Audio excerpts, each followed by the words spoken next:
There's only three possibilities here. Either the president lied to the American people, or he legitimately cannot remember the counsel of his top military advisors in winding down the longest war in American history, or you have not been fully accurate under oath. General McKenzie, I'll ask you, which is it?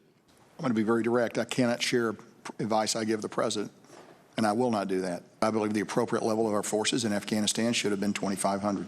What did the president know? Did he forget what was told to him, or is he not being truthful? I view that as an inappropriate question, and I won't. Well, you may, but the American people don't. Yeah. And the American people want and deserve accountability. Top generals back on the Hill after blockbuster revelations that President Biden ignored their warnings on Afghanistan. House lawmakers getting their chance to grill the top brass on why Americans and allies were left behind enemy lines. And remember how the Biden administration just handed over Kabul to the Taliban when we were trying to get everyone out? General McKenzie acknowledging today that the Taliban offered to give us control of that key city. Did he offer to allow you to have security over all of Kabul? Not as part of that conversation, he said, well, why don't you just take security for all of Kabul? That was not why I was there. That was not my instruction. And we did not have the resources to undertake that mission. Who made the decision to turn down the Taliban offer to allow the U.S. military to secure Kabul and put the safety of our troops in the hands of the Taliban? I did not consider that to be a formal offer, and it was not the reason why I was there. So I did not pursue it.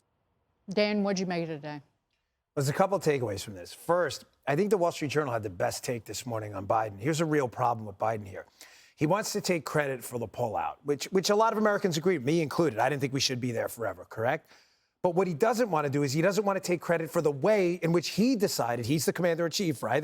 We can fact check that. He's the guy. He wants to take no credit at all for the disastrous method by which he did it, and he wants to throw the military under the bus. So now he's put his own military in this awful spot where they have to sit up there and massage this obvious answer. Did you tell Joe Biden, President of the United States, to leave this way? No, we didn't. They can't say that. So what do they say?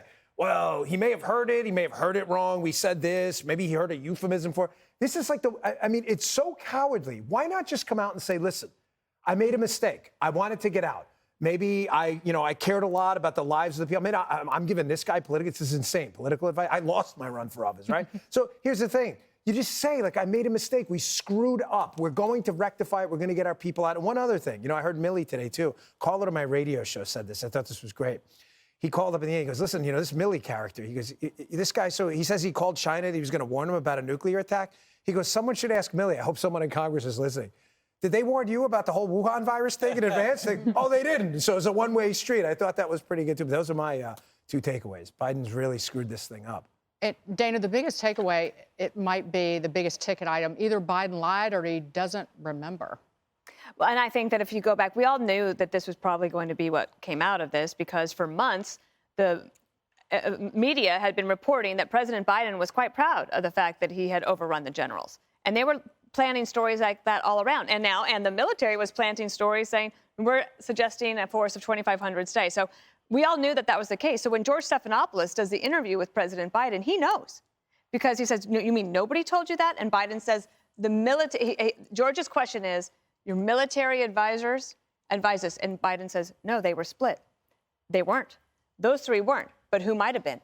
And that was the point that Hal Rogers and others got to in the hearing, which is the State Department and the National Security Advisor, who were suggesting troop numbers to the president, who he went with those numbers instead of going with what the military said. I hope that this is not the end of the accountability tour, because I do think that the president won't take questions from the press, but he really ought to. And then I think Anthony Blinken and Jake Sherman have to be called up as well. What do you say, Harold? It was embarrassing, I think, to watch Congress require members of our military come before them and answer questions about advice they give the president. Donald Trump would not have allowed it to happen. George Bush would not have allowed it to happen. And some level of credit you have to give to Joe Biden for even allowing them to come forward, knowing that they're under oath and they're going to tell the truth.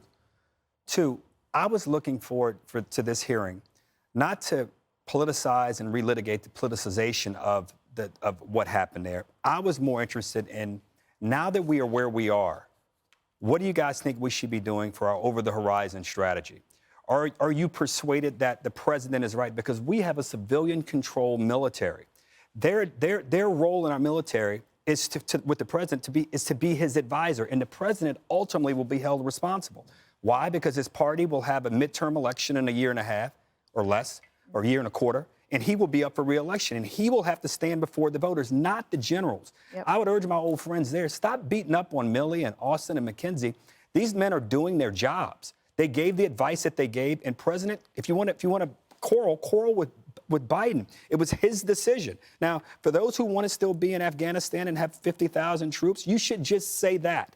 But to come and have these gentlemen come before Congress, to have the world witness us question, and I think Milley kind of looks like Colonel Jessup from the old Tom Cruise movie. Mm-hmm. To have these gentlemen have to sit there and take this political campaigning on the part of mostly Republicans, some Democrats, I think was an embarrassment to the country. Get to the question of the over-the-horizon capacity. Are we threatened? Are we better off? And what do we need to do? They answered that yesterday. The answer was yes. 5% it's going of to be it. very difficult to handle over the horizon. But I never heard them say, then tell us what would you be advising now in light of where we are. You've got 10 dead.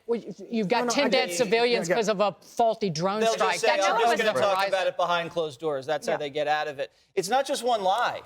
This isn't just, I'm not telling the truth about what the generals told me. He lied about over the horizon. He lied about they collapsed in 11 days. He lied about the Taliban advance. He lied when he said, we're going to bring back every American no matter how long it takes. He asked the Afghan president to lie. So it's, again, this is 3.5 equals 0. This is the border is secure. This guy's a stone-cold liar. He has a history of plagiarism. Last president, he'd embellish crowd size, maybe a poll number. He was a marketer.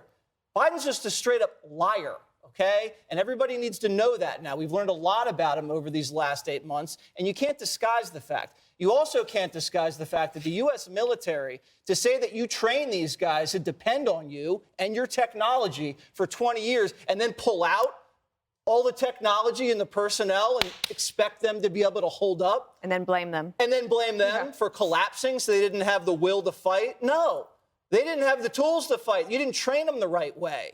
You didn't give them the right stuff. You gave them all our tech because that's what the contractors want. They did the same thing in Vietnam. They did the same thing in Iraq. And then the generals go back and say, you know, we're going to have to look at this from top to bottom. Anybody could have figured this out. When you pull out everything, they're going to collapse. And the general spoke to authors, so I think they can speak to Congress, too. I love the way we just absolved the Trump-Doha agreement, which allowed for the Taliban to take all this. But we can talk about it later. But he bombed them 4 days after the agreement because they messed with him. It was his agreement. Yeah, but he wasn't bound by it, so how's Biden bound by it?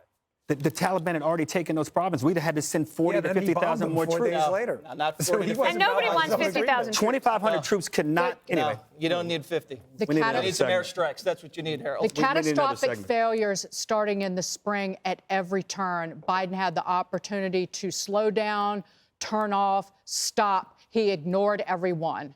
The generals were pulling out of Bagram, and they took a pause of 4 days, and he said, move along. He wanted to make the speech on 9/11 about the end of war in Afghanistan, and we've got 13 dead service members because of it. Hey, Sean Hannity here. Hey, click here to subscribe to Fox News YouTube page and catch our hottest interviews and most compelling analysis. You will not get it anywhere else.